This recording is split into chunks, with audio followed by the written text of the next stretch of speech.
Good morning વિદ્યાર્થી મિત્રો. આજના લેક્ચરની અંદર આપણે મોસ્ટ ઇમ્પોર્ટન્ટ ક્વેશ્ચન હેઝનો નિયમ, હેઝનો ઉષ્મા સંકલનનો નિયમ, એના વિશે આપણે અભ્યાસ કરીશું. આપણે જાણીએ છીએ કે એન્થાલ્પી એ કેવો વિધેય છે? અવસ્થા વિધેય. અવસ્થા વિધેય એટલે કે પદાર્થની અવસ્થા ઉપર આધાર રાખે છે. એ પદાર્થને એ અવસ્થામાં કઈ રીતે લઈ ગયા એની ઉપર આધાર નથી રાખતું. ધારો કે કોઈ પદાર્થ છે અહીંયા, એને આપણે h જેટલી ઊંચાઈએ લઈ જઈએ ત્યારે એની સ્થિતિ ઉર્જા, અથવા તો કોઈ પદાર્થને પહેલાં આમ લઈ ગયા, પછી આમ લઈ ગયા અને પછી આમ લઈ ગયા, ત્યારે એની સ્થિતિ ઉર્જા આ સમય શું હશે? તો કે સમાન હશે. કેમ? કારણ કે એ અવસ્થા વિધેય છે, એ ખાલી પદાર્થની અવસ્થા ઉપર આધાર રાખે છે. એને સીધો ઉપર લઈ ગયા કે પછી આ રસ્તેથી ઉપર લઈ ગયા, એની ઉપર આધાર રાખતું નથી. એટલે એવું કીધું હેઝના નિયમમાં કે કોઈ પણ પ્રક્રિયા માટે જે બી એન્થાલ્પી ફેરફાર થાય છે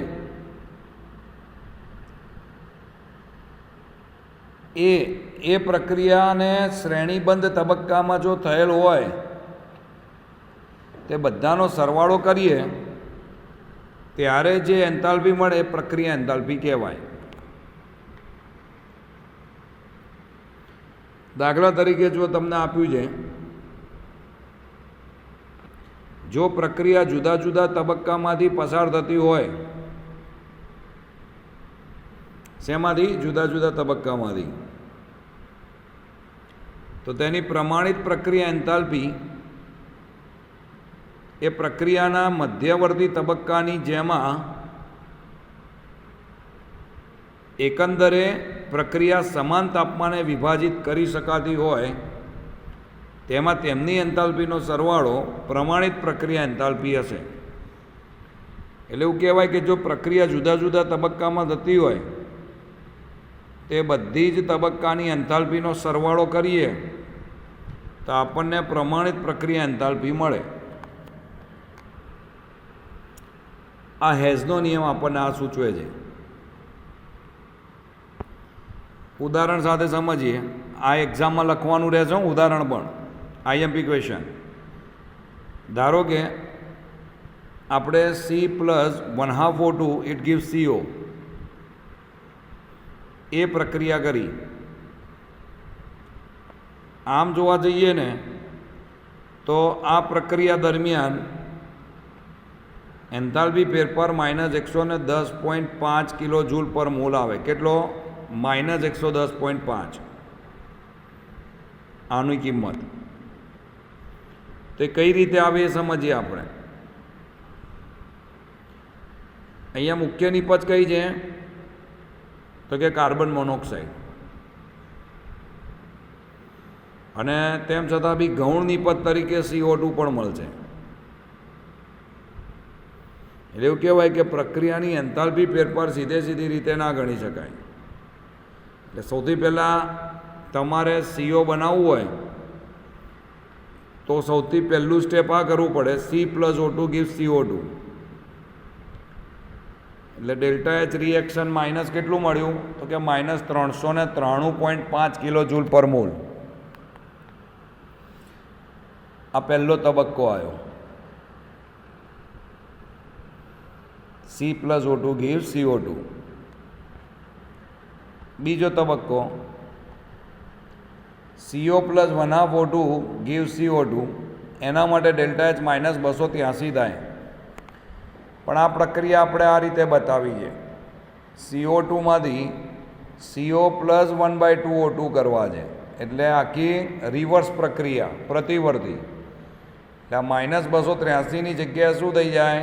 +283 કિલો જૂલ પર મોલ. તો જો એ લખ્યું છે કે CO2 gives CO plus 1/2 O2, એટલે પ્લસ કરી નાખ્યા. બંનેનો સરવાળો કરીએ સમીકરણ 1 અને 3નો. સમીકરણ 1 કયું હતું? C plus O2 gives CO2. અને બીજું સમીકરણ કયું મળ્યું આપણને? આ. તો એના ઉપરથી આપણને શું પ્રાપ્ત થાય? તો CO2 તો ગયા. હવે શું રહ્યું? આ C રહ્યા પ્લસ આ O2માંથી 1/2 O2 જાય એટલે 1/2 O2 રહ્યા. ઇટ ગીવ્સ, જમણી બાજુ કયા રહ્યા હવે? CO. તો C plus 1/2 O2 gives CO. બોલો, આવી ગયું આ C plus 1/2 O2 gives CO. હવે પહેલાં માટે -393.5 કિલો જૂલ હતું અને પછી 283 બંનેનો સરવાળો કર્યો તો મળી ગયું -110.5 કિલો જૂલ પર મોલ. એટલે આ પ્રક્રિયાની કુલ એન્થાલ્પી કેટલી થાય? -110.5 કિલો જૂલ પર મોલ. સામાન્ય રીતે જો એકંદરે પ્રક્રિયા A થી B એક જ તબક્કામાં થતી એન્થાલ્પી ડેલ્ટા H હોય અને જુદા જુદા તબક્કામાં થતી પ્રક્રિયાની એન્થાલ્પી આ રીતના હોય તો બધાનો સરવાળો કરીએ તો કુલ પ્રક્રિયા એન્થાલ્પી મળે. તો આ હતો હેઝનો નિયમ. હવે જોઈએ દહનની પ્રમાણિત એન્થાલ્પી સમજાવો. દહનની પ્રમાણિત એન્થાલ્પી એટલે અંદર જ ખબર પડે કે 1 મોલ પદાર્થનું ઓક્સિજનની હાજરીમાં જે સંપૂર્ણ દહન થાય. કોનું? 1 મોલ પદાર્થનું ઓક્સિજનની હાજરીમાં સંપૂર્ણ દહન થાય ત્યારે જે એન્થાલ્પી મળે એને દહન એન્થાલ્પી કહેવાય. અહીંયા બ્યુટેનનું સંપૂર્ણ દહન કરવા માટે દહન એન્થાલ્પી આપી છે -2658 કિલો જૂલ પર મોલ, જ્યારે ગ્લુકોઝના દહનની એન્થાલ્પી આપી છે -2802 કિલો જૂલ પર મોલ. આ દહન એન્થાલ્પી નાની નાની વ્યાખ્યાઓ જ યાદ રાખવાની છે. એના પછી છે પરમાણ્વીય એન્થાલ્પી. નામ ઉપરથી જ ખબર પડે. જેમ કે હાઇડ્રોજન છે એટલે 1 મોલ બંધને શેમાં તોડ્યો આપણે? પરમાણુમાં. એટલે આ હાઇડ્રોજન બંધ જોડ્યા હતા એમાંથી H+H બન્યો એટલે 1 મોલ બંધને સંપૂર્ણપણે તેના પરમાણુ અને વાયુરૂપ કલામાં તોડવા માટે એન્થાલ્પી ફેરફારને પરમાણ્વીય એન્થાલ્પી કહેવાય. 1 મોલ બંધને સંપૂર્ણપણે તેના પરમાણુ અને વાયુમય કલામાં તોડવા માટે એન્થાલ્પી ફેરફારને પરમાણ્વીય એન્થાલ્પી કહેવાય. જેમ કે H2 ને તોડવા માટેની એન્થાલ્પી -435 જૂલ કિલો જૂલ પર મોલ છે. એ જ રીતે CH4 ને તોડવા માટે 1665 કિલો જૂલ પર મોલ અને સોડિયમ ઘનને સોડિયમ વાયુમાં ફેરવવા માટે 108.4 કિલો જૂલ પર મોલ.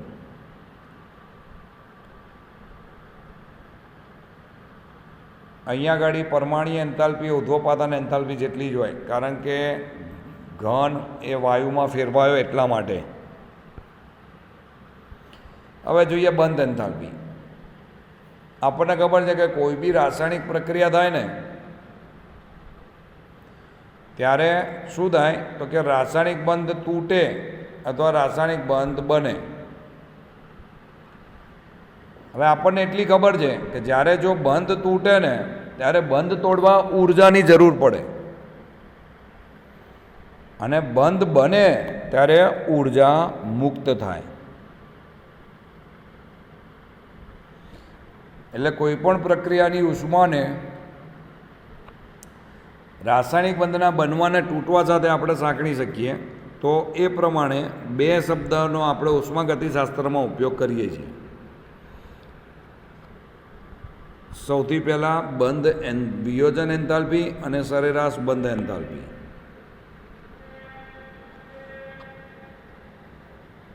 બંધ વિયોજન એન્થાલ્પી એટલે શું યાદ રાખવાનું?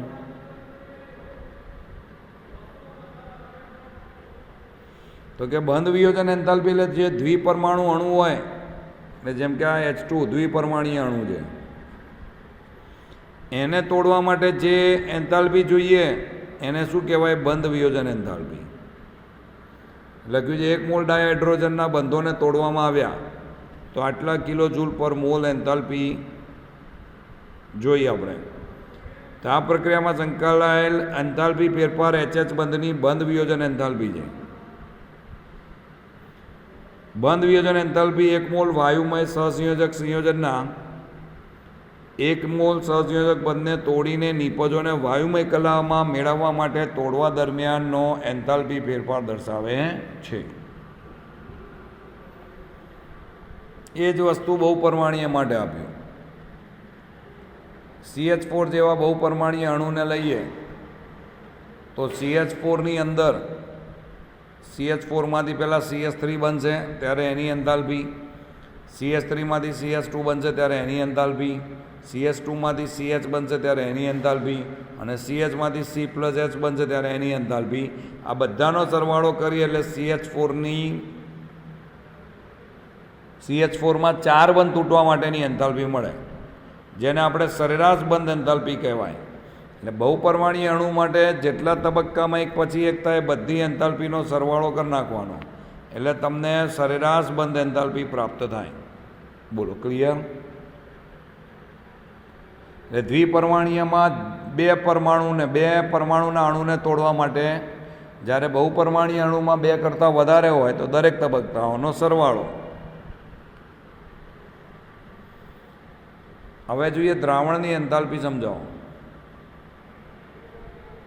એવું કીધું, જ્યારે 1 મોલ પદાર્થને નિશ્ચિત જથ્થાના દ્રાવકમાં ઓગાળવામાં આવે ત્યારે અનંત મંદને દ્રાવણની એન્થાલ્પી એ એન્થાલ્પી ફેરફાર છે જે પદાર્થને દ્રાવકના અનંત જથ્થામાં ઓગાળવામાં આવે છે ત્યારે આયનો વચ્ચે પારસ્પરિક ક્રિયાઓ ન ગણી હોય ત્યારે મળેલો એન્થાલ્પી ફેરફાર છે. એટલે એવું કહેવાય કે જ્યારે 1 મોલ પદાર્થને નિશ્ચિત દ્રાવકમાં ઓગાળવામાં આવે ત્યારે અનંત મંદને, એટલે એનું મંદન કરતા જ જઈએ એટલે પાણી ઉમેરતા જ જઈએ ત્યારે જે એન્થાલ્પી ફેરફાર થાય એને શું કહેવાય? તો કે દ્રાવણની એન્થાલ્પી કહેવાય. જ્યારે આયનીય સંયોજન દ્રાવકમાં ઓગળે છે ત્યારે આયનો દ્રાવણમાં વધુ મુક્ત થાય. આપણને ખબર છે, તમને NaClને પાણીમાં ઓગાળો તો શું છે? Na+ ને Cl- છૂટો પડે, એટલે કે આયનો પાણીમાં ઓગળે. એટલે જેમ જેમ આપણે આયનીય સંયોજનોને દ્રાવકમાં ઓગાળીએ ત્યારે આયનો છૂટા પડે અને તે સમયે એનું શું થાય? જલીયકરણ થાય છે. એટલે એવું કહેવાય કે મોટાભાગના જે આયનીય સંયોજનો હોય એ ધન હોય. એટલે કે ધન ક્યારે આવે? ઉષ્મા શોષક. ઉષ્મા શોષક એટલે ઉષ્માનું શોષણ થાય. એટલે મોટાભાગના આયનીય સંયોજનો માટે ΔH- સોલ્યુશન ધન હોય છે, કારણ કે ઉષ્મા શોષક પ્રક્રિયા છે.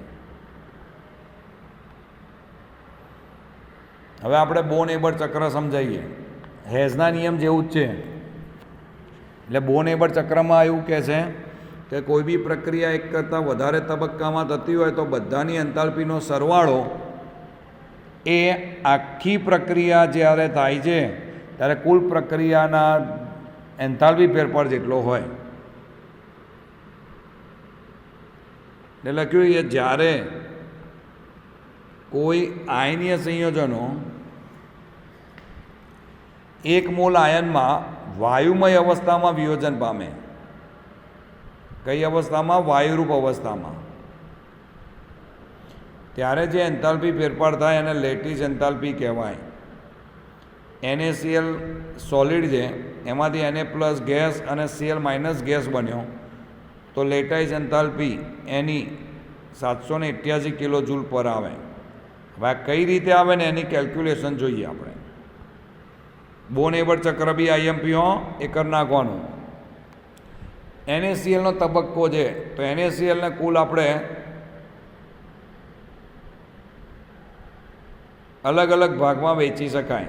જેમ કે સૌથી પહેલાં સોડિયમ સોલિડ સ્વરૂપમાં છે તેને વાયુ સ્વરૂપમાં કરવો હોય તો શું કરવું પડે? તો કે સોડિયમને વાયુ સ્વરૂપમાં ફેરવવો હોય તો સૌથી પહેલાં એનું ઉધ્વપાતન કરવું પડે. તો એનું ઉધ્વપાતન કરતાં જે એન્થાલ્પી ફેરફાર થાય છે 108.4 કિલો જૂલ પર મોલ છે. એટલે સોડિયમ સોલિડમાંથી સોડિયમ ગેસ બન્યો, ઉધ્વપાતીય એન્થાલ્પી એટલે ડેલ્ટા એચ સબ્લિમેશન લખાય એટલે SUB આવે, ત્યાં SOL લખાયું છે પણ SUB આવે. એટલે સૌથી પહેલાં આપણે સોડિયમને વાયુ સ્વરૂપમાં ફેરવ્યો. હવે વાયુ સ્વરૂપમાં ફેરવ્યા પછી એમાંથી એક ઇલેક્ટ્રોન દૂર કરીશું અને ધન આયન બનાવીશું. સોડિયમમાંથી એક ઇલેક્ટ્રોન દૂર કરી એને પ્લસ બનાવ્યો એટલે 496 કિલો જૂલ પર મોલ મળ્યા. તો આ આયનીકરણ એન્થાલ્પી મળી ગયું.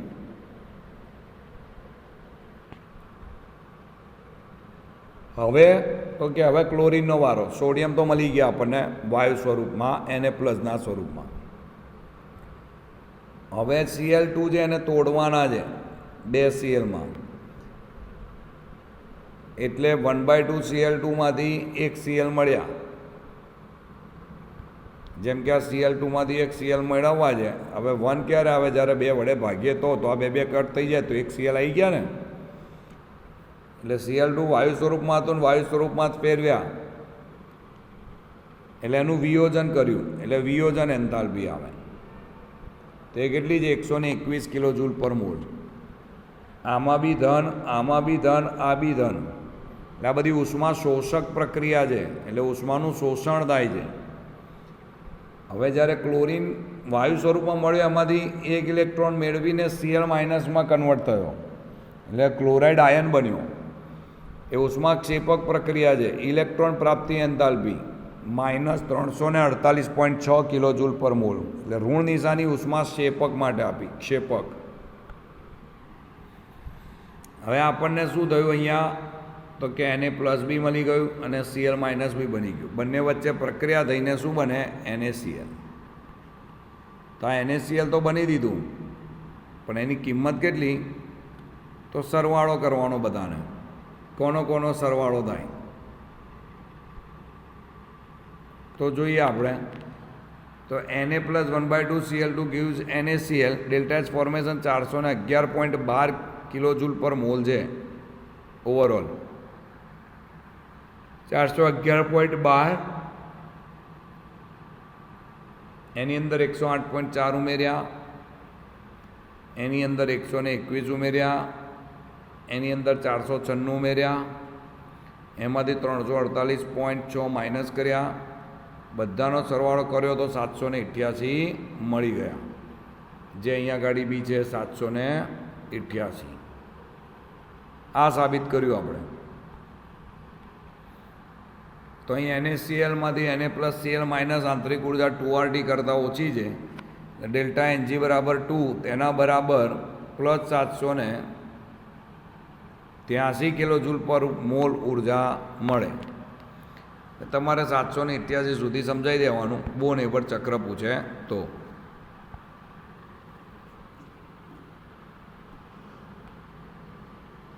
હવે જોઈએ મંદન એન્થાલ્પી એટલે શું?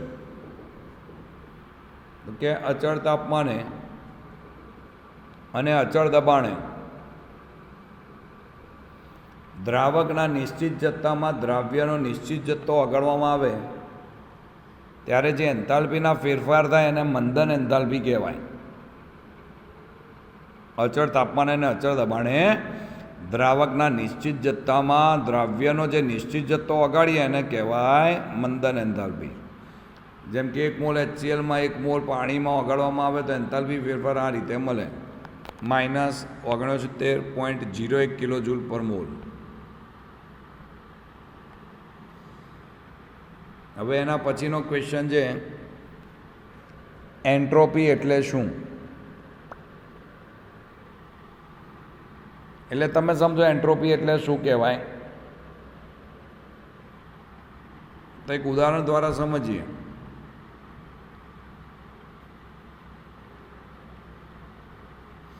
કેટલા ખાના છે અહીંયા?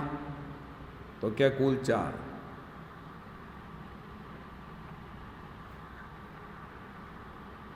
અને આની અંદર કેટલા ખાના છે? તો કે 9.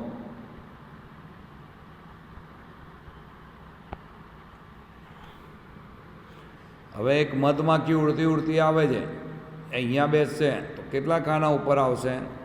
તો કે 4માંથી કોઈ બી એક ખાનામાં બેસી જશે. જ્યારે આની અંદર એને કોઈ ખાનામાં બેસવાનું હોય તો કયા ખાનામાં બેસશે? તો 9 સુધીના ખાનામાં બેસી જ છે. એનો મતલબ 1થી 4 કરતાં 1થી 9માં અવ્યવસ્થા વધી ગઈ, અને અવ્યવસ્થા વધી એને અવ્યવસ્થાના માપદંડને એન્ટ્રોપી કહેવાય.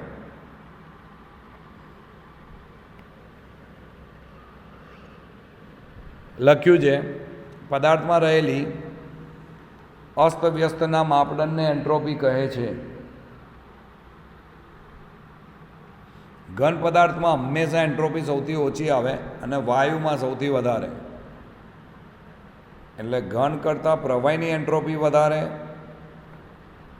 અને પ્રવાહી કરતાં વાયુની એન્ટ્રોપી વધારે. જ્યારે પ્રણાલીમાં ઉષ્મા ઉમેરવામાં આવે છે, જ્યારે પ્રણાલીમાં ઉષ્મા ઉમેરીએ એટલે ગરમ કરીએ, કોઈ બી વસ્તુને ગરમ કરીએ એટલે એના કણોની ગતિમાં વધારો થાય. કણોની ગતિમાં વધારો થાય એટલે પ્રણાલીની અવસ્થામાં વધારો થાય, અવ્યવસ્થામાં, અને એના કારણે એની એન્ટ્રોપી વધે.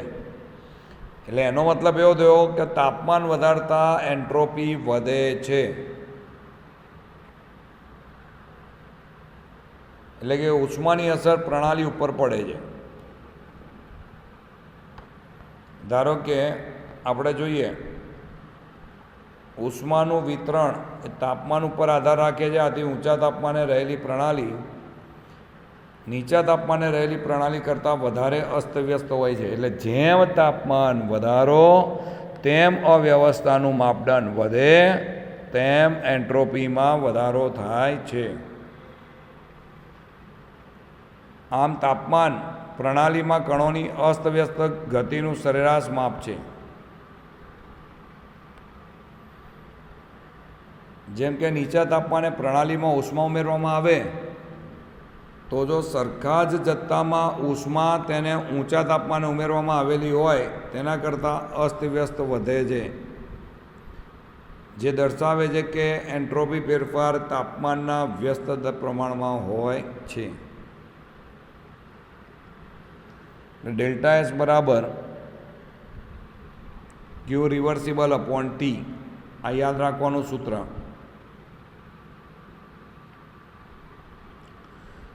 એટલે કે ક્યુ રિવર્સિબલ એટલે પ્રતિવર્તીપણે પ્રણાલીએ મેળવેલી કે ગુમાવેલી ઉષ્મા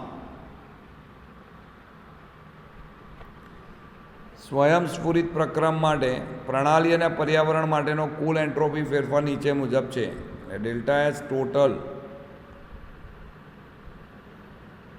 એટલે delta S system plus delta S surrounding greater than 0 જ થાય. પોતાની આપમેળે થતી પ્રક્રિયા માટે ડેલ્ટા એસ પોઝિટિવ હોય અને સંતુલનમાં હોય ત્યારે delta S is equal to 0. આટલું યાદ રાખવાનું. લખ્યું છે એન્ટ્રોપી અવસ્થા વિધેય હોવાથી પ્રતિવર્તી પ્રક્રમ માટે એન્ટ્રોપી ફેરફાર નીચે મુજબ લખાય. Delta S system is equal to delta Q system upon T.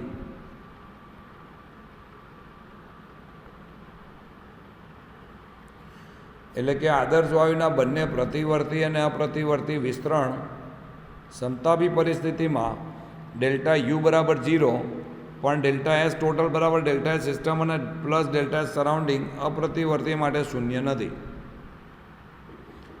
Delta you પ્રતિવર્તી અને અપ્રતિવર્તી પ્રક્રમ માટે ભેદ પાડી શકાતા નથી, પરંતુ ડેલ્ટા એસ ચોક્કસ ભેદ પાડી શકે છે.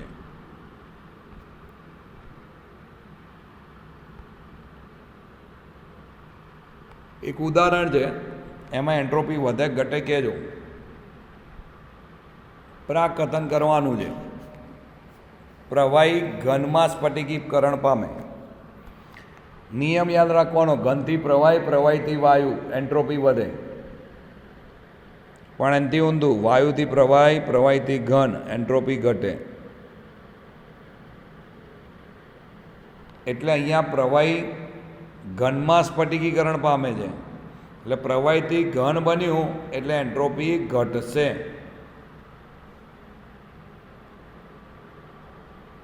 બીજું, સ્ફટિકમાં ઘન પદાર્થનું તાપમાન 0 કેલ્વિનથી 115 કેલ્વિન કરીએ, એટલે 0થી 115 કેલ્વિન કરીએ એટલે તાપમાન વધાર્યું, તાપમાન વધારીએ એટલે એન્ટ્રોપીમાં પણ વધારો થાય. આ મેઇન પોઈન્ટ યાદ રાખવાના. હવે અહીંયા NHCO3માંથી Na2CO3 plus CO2 plus H2O બનાવ્યા. ચલો, NHCO3 કેવો પદાર્થ છે? ઘન, પ્રવાહી કે વાયુ? તો કે ઘન. અહીંયા એસ લખ્યો છે. હવે એમાંથી આપણે શું બનાવ્યું? તો કે એમાંથી આપણે Na2CO3 સોલિડ, જ્યારે CO2 ને H2O ગેસિયસ સ્વરૂપમાં લીધું, વાયુરૂપ સ્વરૂપમાં. એટલે કે ઘનમાંથી વાયુમાં વધારે રૂપાંતર થયું એટલે એન્ટ્રોપીમાં વધારો દર્શાવશે. એટલે નિપજોની ઊંચી એન્ટ્રોપી સ્થિતિ દર્શાવશે. હવે અહીંયા H2 અણુ છે. H2 અણુમાંથી આપણે 2 હાઇડ્રોજન પરમાણુ બનાવ્યા. એટલે કે જો 1 મોલ અણુનું 2 મોલ હાઇડ્રોજન પરમાણુમાં રૂપાંતર થાય, એટલે કે કણોની સંખ્યામાં વધારો થાય, તો જે અસ્તવ્યસ્ત તરફ દોરી જાય છે, જે મોલ H પરમાણુની એન્ટ્રોપી 1 મોલ ડાયહાઇડ્રોજન અણુની એન્ટ્રોપી કરતાં વધારે હોય છે એવું સૂચવે છે. તો એક આ અહીંયા કમ્પ્લીટ થયો. અને આ બીજો કોયડો જોઈ લઈએ. આયન માટે તમને એક સૂત્ર આપ્યું છે. એન્ટ્રોપી ફેરફાર આપી દીધો છે 298 કેલ્વિને. એન્ટ્રોપી ફેરફાર ઋણ હોવા છતાં બી પ્રક્રિયા સ્વયં સ્વરૂપ છે, પોતાની રીતે થાય છે. ડેલ્ટા એચ બી આપી દીધું છે. આ કિંમત જૂલમાં છે, આ કિંમત કિલો જૂલમાં છે. બંનેમાંથી ગમે તે કરી શકાય. તો સૂત્ર છે ડેલ્ટા એચ ટોટલ બરાબર delta H system plus surrounding. એટલે લખ્યું છે કે આપણે અહીંયા પર્યાવરણમાંથી પ્રણાલીએ શોષેલી ઉષ્માને માઇનસ ડેલ્ટા એચ લેવામાં આવે છે. એટલે ડેલ્ટા એચ સરાઉન્ડિંગ એટલે ડેલ્ટા એચ અપોન ટી અચળ દબાણે બરાબર બ્રેકેટમાં શું આપ્યું છે કે -1648 ગુણ્યા 10⁻³ જૂલ પર મોલ. તાપમાન 298 કેલ્વિન ભાગાકાર કરીએ તો 5530 કિલો જૂલ પર મોલ આવે. હવે આ પ્રક્રિયા માટે કુલ એન્ટ્રોપી ફેરફાર શોધવો છે. ડેલ્ટા એસ બરાબર શું થાય? તો ડેલ્ટા એસ બરાબર 5530 પ્લસ -549, એટલે delta H surrounding plus delta H system બંનેનો સરવાળો કર્યો એટલે 4980.6 આવ્યા. એટલે કે આના ઉપરથી કહેવાય કે પ્રક્રિયા આપમેળે થાય છે. ક્લિયર? તો આમાં સિમ્પલ સૂત્ર જ હતું અને સૂત્ર ઉપરથી જ જવાબ મેળવવાનો હતો. તો આટલા સુધીના દાખલા રાખીએ છીએ. હવે છેલ્લા લેક્ચરમાં આપણે બહુ ઓછું જ છે, 10-15 મિનિટનું કામ છે, એ નેક્સ્ટ લેક્ચરમાં પૂરું કરીશું. આનું રિવિઝન કરી દેજો. નેક્સ્ટ લેક્ચરમાં મળીએ. Thank you.